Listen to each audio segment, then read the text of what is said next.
Have you forgotten your Ubuntu password? Don't panic, because in the next 2.5 minutes, I'll show you exactly how to reset your Linux password.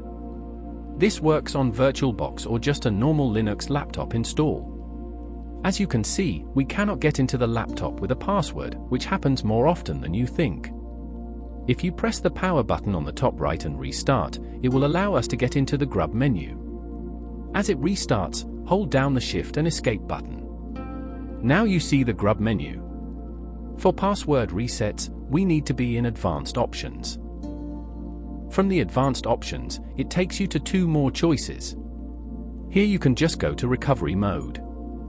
It now runs through code to reach the Recovery menu. Press the down arrow buttons to select Root, drop to the root shell prompt.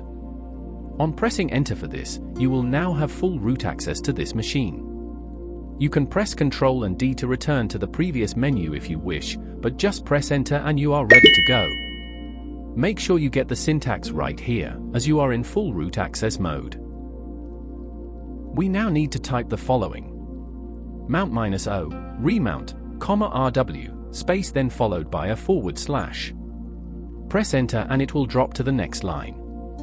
Now, type passwd, followed by your username. You will now be prompted to type a new password, and for this, I am creating the simple password of password.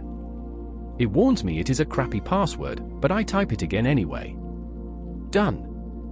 Okay, to get back out of here, we are going to type reboot. The virtual machine, or your laptop will reload and it will boot into the username and password prompt. And so click on your username and the password box appears.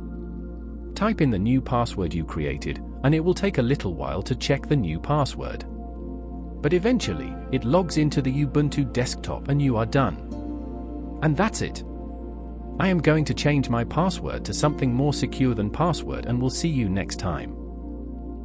We hope this was a useful one. Go and watch some of our other movies, or like, share and subscribe. See you again very soon.